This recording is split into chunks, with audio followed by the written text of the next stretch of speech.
नमस्कार। कैसे आप सभी। स्वागत है आपका साई क्लासेस के इस यूट्यूब प्लेटफॉर्म पर। तो 4 लेक्चर हम अब तक कंप्लीट कर चुके हैं। ये लेक्चर है हमारा 5वां लेक्चर, इतिहास के स्रोत को लेकर। यहाँ पर मैं आपसे मेनली बात करने वाला हूँ इतिहास के स्रोत को लेकर।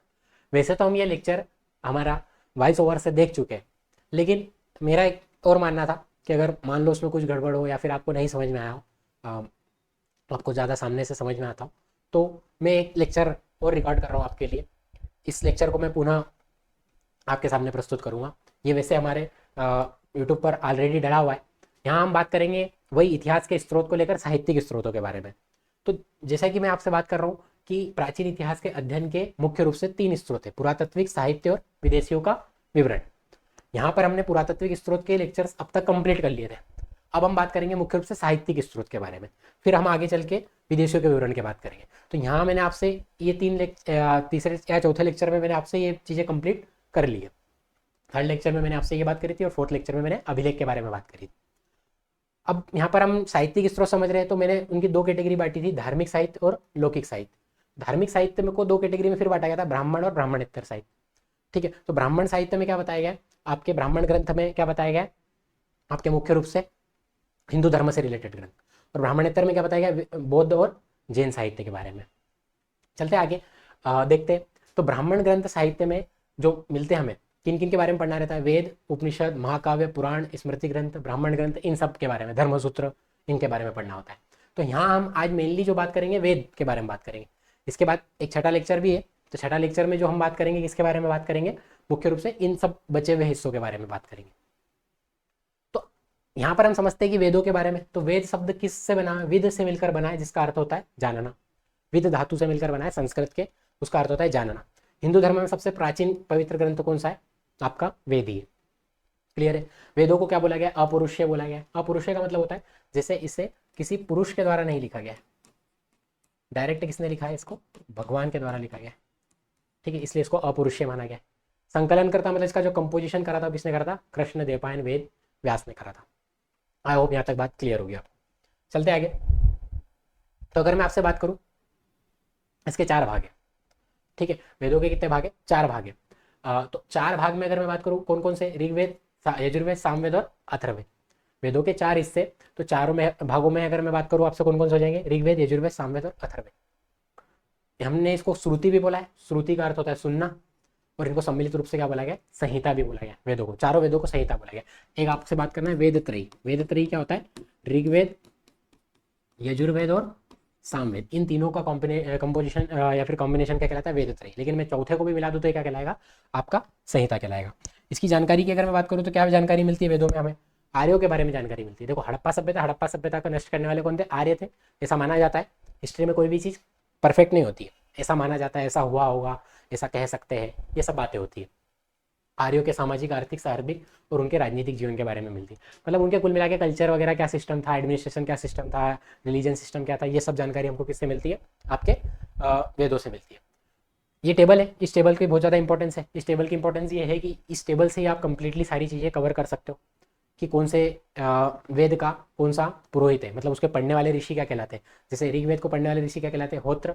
यजुर्वेद को पढ़ने वाले ऋषि क्या कहलाते हैं, अधर्व्यू। सामवेद को पढ़ने वाले क्या कहलाते हैं, उदात्र। और अथर्ववेद को पढ़ने वाले क्या कहलाते हैं, ब्रह्मा कहलाते हैं। यहाँ तक बात आई होप क्लियर होगी। पर इनके कुछ ब्राह्मण ग्रंथ भी है। ब्राह्मण ग्रंथ के बारे में अगले लेक्चर में आप देखेंगे। फिर उसके बाद कुछ आरण्यक भी है, ब्राह्मण ग्रंथ और कुछ आरण्यक भी है। फिर उपनिषद भी है, उपनिषद ऐत्रेय, जैसे ऐत्रेय ब्राह्मण ग्रंथ। ऐत्रेय ब्राह्मण ग्रंथ किसका है, ऋग्वेद का है। ऐत्रेय आरण्यक भी, ऐत्रेय उपनिषद भी किसका आ जाएगा, आपका ऋग्वेद का हो जाएगा। फिर उसके बाद ब्राह्मण ग्रंथों में शतपथ ब्राह्मण किसका मिलता है, शुक्ल यजुर्वेद का मिलता है। ये टेबल आपके लिए इंपॉर्टेंट हो जाती है। ठीक है। फिर तैतरीय ब्राह्मण ग्रंथ किसका मिलता है, कृष्ण यजुर्वेद का।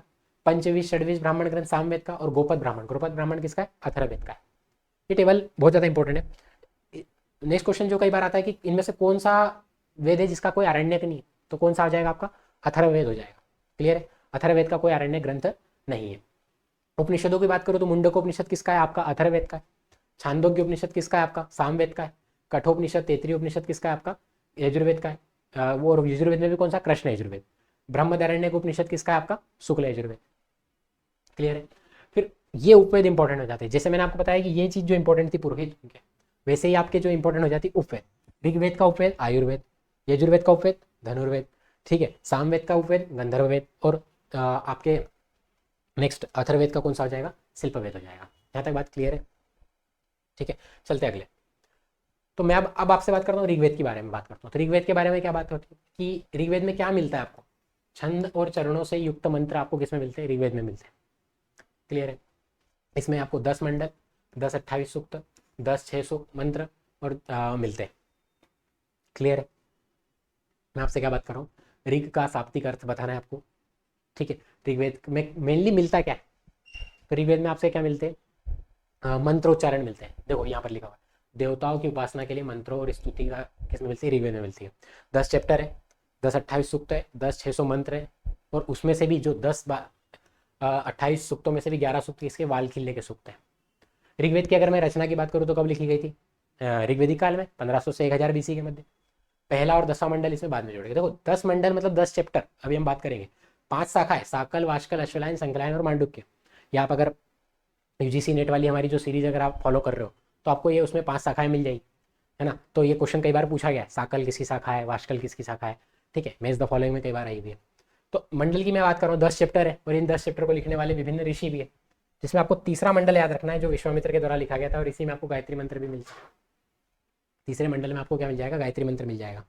8वें मंडल किसके द्वारा लिखा गया, कण्व ऋषि के द्वारा लिखा गया। 7वां मंडल वशिष्ठ ऋषि के द्वारा लिखा गया। 7वां मंडल, ठीक है। तो आप इसको एक बार देख सकते हो, वैसे ये सब याद रखने की आपको जरूरत नहीं है, तीसरा मंडल मेनली मुख्य रूप से याद रखना। दूसरे से 7वें मंडल को हम वंश मंडल बोलते हैं। दूसरे से 7वें मंडल को क्या बोला गया, वंश मंडल बोला गया। दूसरे मंडल में इंद्र की स्तुति मिलती है, तीसरे मंडल में विष्णु की और अग्नि की स्तुति मिलती है, और 7वें मंडल में हमको किसकी स्तुति मिलती है, पूषण की स्तुति मिलती है, ठीक है। पूषण देवता थे, तो कौन कौन से देवताओं का जिक्र है ऋग्वेद में, ये भी डायरेक्ट क्वेश्चन हो सकता है। इंद्र, विष्णु और आपका पूषण, ये मुख्य देवताओं के बारे में जानकारी मिलती है। पहला मंडल अंगिरा ऋषि को समर्पित है, वहां पर हमने देखा, ठीक है। जो इंपॉर्टेंट है वो ये है आपका तीसरा मंडल, सबसे ज्यादा स्टार लगा लो। गायत्री मंत्र का उल्लेख मिलता है, विश्वामित्र के द्वारा लिखा गया गायत्री मंत्र। 7वें मंडल में वरुण देवता की जानकारी मिलती है, तो वरुण देवता भी आपको मिल जाएंगे, ठीक है। वरुण, इंद्र और अग्नि, ये तो मुख्य देवता होगा। और कौन से आपके देवता होगा, पूषण एक देवता होगा। दशराग युद्ध का वर्णन 7वें मंडल मिलता है, ये इंपॉर्टेंट हो जाता है। देखो आपको एक तो गायत्री मंत्र वाला याद रखना है तीसरा मंडल, और 7वां मंडल दशराग युद्ध वाला याद रखना है। क्लियर है। चलते अगले पॉइंट की ओर। 8वें मंडल कण्व ऋषि को समर्पित है। 9वां मंडल सोम देवता को समर्पित है। हर चैप्टर में कौन सा किसके लिए समर्पित है ये इंपॉर्टेंट है, ठीक है। 10वें मंडल में यम यमी संवाद मिलता है और पुरुष सूक्त का वर्णन मिलता है, ठीक है। एक तो दशराग युद्ध का याद रखना 7वें मंडल में, 10 राजाओं के बीच में होता है, सुदास और 10 जन राजाओं के बीच में हुआ था, ठीक है, जिसमें सुदासों की विजय हुई थी, 10 राजा हार गए थे। और दूसरा जो याद रखना पुरुष सूक्त वर्णन। पुरुष सूक्त वर्णन क्या होता है कि ब्राह्मण, क्षत्रिय, वैश्य और शूद्र, ठीक है। तो ब्राह्मण की जो उत्पत्ति बताई गई है वो मुख से बताई गई है, क्षत्रिय की किससे बताई गई है, भुजाओं से, वैश्य की किससे बताई गई है, आपके पैरों, जंघाओं से, ठीक है। और शूद्र की जो उत्पत्ति बताई गई है किससे बताई गई है, पैरों से। क्लियर है यहाँ तक बात, ठीक है। कुछ इंपॉर्टेंट इंटेलेक्चुअल महिलाओं के नाम भी मिलते हैं, लोकमुद्रा, घोषा, सची, पोलोमी और कक्षावृत्ति, ठीक है। ये एक चीज याद रखना आप, पुरुष सूक्त का वर्णन है ना, ये चारों चीजें पुरुष सूक्त का। लोकमुद्रा, घोषा, सची, पोलोमी, कक्षावृत्ति। क्लियर है, ये ऋग्वेद से संबंधित है। ऋग्वेद की इंटेलेक्चुअल महिला है। और किस किस चीजों का उल्लेख मिलता है, तो जेर तीर्थंकरों के नाम मिलते हैं भाई। तो कौन कौन से, एक तो पहले जो जेर तीर्थंकर थे उनका नाम था ऋषभदेव, इनके बारे में जानकारी मिलती है। और एक और नाम मिलता है 22वें तीर्थंकर 22 वाले, उनका नाम क्या है, अरिष्टनेमी, ठीक है। तो अरिष्टनेमी का जिक्र किसमें मिलता है आपको, ऋग्वेद में मिलता है। उषा, आदिति, सूर्य आदि देवियों के नाम भी मिलते हैं आपको किसमें, ऋग्वेद में। रुद्र, शिव की बात की गई है इसमें, किसमें, ऋग्वेद में। ब्रह्मा का उल्लेख नहीं मिलता है, बात ध्यान रखना, ब्रह्मा के बारे में जानकारी नहीं है। विष्णु का उल्लेख है, शिव का उल्लेख है, लेकिन ब्रह्मा जी के बारे में उत्तर वैदिक काल में आएगा, फिर ब्रह्मा विष्णु महेश पूजा होने लग जाएगी। लक्ष्मी का उल्लेख तो हो गया था ऋग्वेद में, क्लियर है, क्योंकि विष्णु का उल्लेख है तो लक्ष्मी का भी होगा ही होगा। और कुछ चीज़ों का उल्लेख है, जैसे 4 समुद्रों का उल्लेख है, अपर, पूर्ण, सरस्वत, शरणावत, इनका उल्लेख है। अयोध्या का उल्लेख मोस्ट इंपॉर्टेंट, अयोध्या के बारे में पहली बार उल्लेख कहाँ पर मिलता है आपको, ऋग्वेद में मिलता है।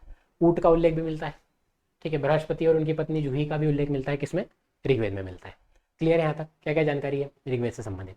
अब चलते हैं अगले चीज की ओर। अगला क्या है हमारा यजुर्वेद। तो यजु का अर्थ क्या होता है आपका यज्ञ होता है, जिसमें कर्म कांड की बात की गई है। यज्ञ वगैरह इन सब संबंधित जानकारी किसमें मिलती है आपके यजुर्वेद में मिलती है। इसके दो मेनली भाग है, शुक्ल यजुर्वेद और कृष्ण यजुर्वेद। शुक्ल यजुर्वेद जिसको हम वाजस्नेयी संहिता भी बोलते हैं। क्यों बोलते हैं इसको वाजस्नेयी संहिता? क्योंकि इसको वाजसेन के पुत्र याज्ञवल्क्य इसके दृष्टा थे, मतलब उनके द्वारा लिखी गई थी। क्लियर है। 5 शाखा है इसकी, है ना, काष्टक, काठक, कपिष्टक, मैत्रायणी, तेतरी और वाजस्नेयी। मैत्री संहिता और तेतरी संहिता का संबंध भी किससे? कृष्ण यजुर्वेद से। ये बात ध्यान रखना। अब ये 5 शाखाओं को मैंने कैटेगरी कर रखा है आगे, जैसे कृष्ण यजुर्वेद की काष्टक, कपिष्टक, मैत्रायणी और तेतरी। ऐसे याद रख सकते हो, क वर्ड आ रहा है तो कृष्ण यजुर्वेद से संबंधित है। क्लियर है। वाजस्नेयी तो याद रखना, शुक्ल यजुर्वेद को ही वाजस्नेयी संहिता बोलते हैं और इसी को मेनली यजुर्वेद भी मानते हैं कुछ लोग। इसकी भी और अन्य शाखाओं में विभाजित कर रखा है, माध्यान्ह और कारण, लेकिन ये आपको याद नहीं रखना है, इतनी डीप में नहीं जाएंगे। शुक्ल यजुर्वेद और कृष्ण यजुर्वेद कैटेगरी है, इतना आपको ध्यान रखना है। कृष्ण यजुर्वेद गद्य और पद्य दोनों में है और शुक्ल यजुर्वेद केवल किसमें मिलता है आपको? केवल मंत्र मिलते हैं, मतलब वो शुक्ल यजुर्वेद किसमें? पद्य में। क्लियर है। और इसी को असली यजुर्वेद भी मानते हैं। शुक्ल यजुर्वेद के अंतिम अध्याय को क्या बोला गया? ईशोपनिषद बोला गया। तो यहाँ मेनली यजुर्वेद से संबंधित इतनी बातें ध्यान रखनी है आपको। चलते आगे। तो अगले पॉइंट में हम किसकी बात करें? सामवेद की बात करें। तो साम का अर्थ होता है गान। ठीक है, गान, जिसमें हमने ऋग्वेद में देखो स्तुति देखी, तो उन्हीं को अगर गायन के फॉर्म में गाएंगे तो वो किस में गाएंगे? सामवेद गाएंगे, क्योंकि ऋग्वेद से सारी चीजें उठ के उसमें आ रही है। सामवेद में कुछ 70-75 मंत्रों को छोड़ दो, इसके अलावा सब कुछ चीजें उसमें आ रही है। इसको भारतीय संगीत का गायन का सबसे प्राचीन ग्रंथ माना गया और इसी को हम क्या बोलते हैं? भारतीय संगीत का जनक भी बोलते हैं किसको? सामवेद को। गीता में श्री कृष्ण ने स्वयं को वेदों में क्या कहा गया? सामवेद बोला है। कृष्ण भगवान अपने आप को स्वयं को क्या बोलते हैं? सामवेद बोलते हैं। तो आप समझ गए ऋग्वेद के बारे में। ऋग्वेद में क्या है आपके? डायरेक्टली क्या मिलता है आपके? बताओ। देवताओं की स्तुति। यजुर्वेद में यज्ञ और सामवेद में क्या मिलते हैं? आपके गान। फिर इसके 3 मुख्य पार्ट है। पोथुम संहिता जो कि गुजरात में प्रचलित थी, जेमिनी संहिता जो कि कर्नाटक में, और रामायणी संहिता महाराष्ट्र में। अगर आप PYQs की सीरीज देख रहे हो तो हाँ आपको ये चीजें बिल्कुल याद रखना है। प्रथम दृष्टा कौन थे इसके? जेमिनी थे, वेदव्यास के शिष्य। और मुख्य रूप से क्या मिलती है इसमें? सूर्य की स्तुति मिलती है। क्लियर है। किसमें? सामवेद में सूर्य की स्तुति का वर्णन भी मिलता है। जेमिनी के नाम याद रखना, वेदव्यास के शिष्य थे। चलते आगे। सामवेद में और क्या बताया गया? इसके ब्राह्मण ग्रंथों के बारे में बताया गया। ठीक है, तो इसके ब्राह्मण ग्रंथों की अगर बात करूँ तो पंचविश ब्राह्मण, ठीक है, सबसे विस्तृत है और इसी को हम क्या बोलते हैं? प्रौढ़ ब्राह्मण भी बोलते हैं और महाब्राह्मण भी बोला है। पंचविश, षडविश, जेमिनी, तवलकार, आर्षय और वंश ब्राह्मण, ये सब ब्राह्मण ग्रंथ किसके? अब नेक्स्ट लेक्चर में आप ब्राह्मण ग्रंथों को और डिटेल से जानोगे। ठीक है, तो ये ब्राह्मण ग्रंथ किसके? सामवेद के। इसका मैं ऑलरेडी लेक्चर ले चुका हूँ, इसलिए थोड़ा सा फास्ट चल रहा हूँ। मैंने वॉइस ओवर से ये वीडियो रिकॉर्ड कर लिया है, मतलब एक लेक्चर हमारा ऑलरेडी डल चुका है। बस ये है कि हो सकता है किसी को वो चीज़ नहीं समझ में आई हो, तो यहाँ मैं उसको ओपनली पैनल के द्वारा समझा दे रहा हूँ कि कोई चीज़ें अगर रह गई हो या फिर कोई चीज़ें नहीं समझ में आई हो।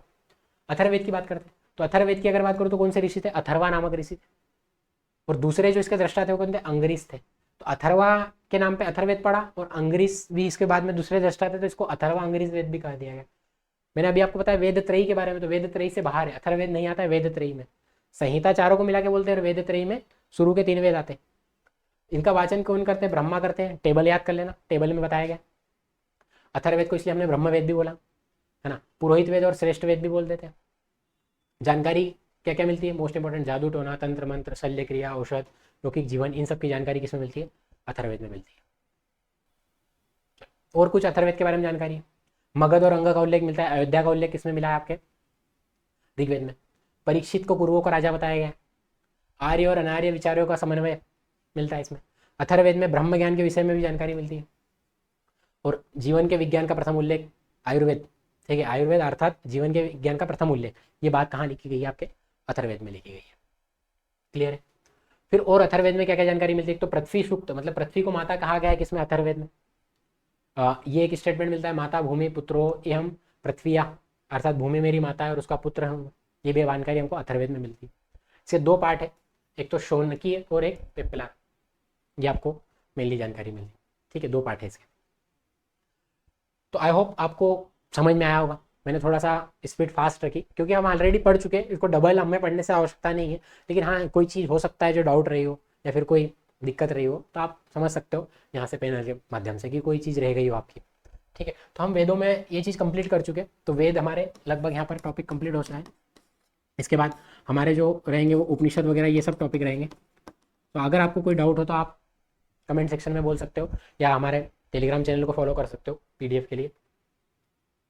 ठीक है, टेलीग्राम चैनल का आपको लिंक का डिस्क्रिप्शन में मिल जाएगा, और कोई भी डाउट हो तो आप कमेंट कर सकते हो। इसके अलावा टेलीग्राम से आप PDF डाउनलोड कर सकते हो, और इसी तरह हमारे साई क्लासेस के प्लेटफॉर्म से बने रहिए। बहुत बहुत धन्यवाद, पढ़ते रहिए। जय हिंद।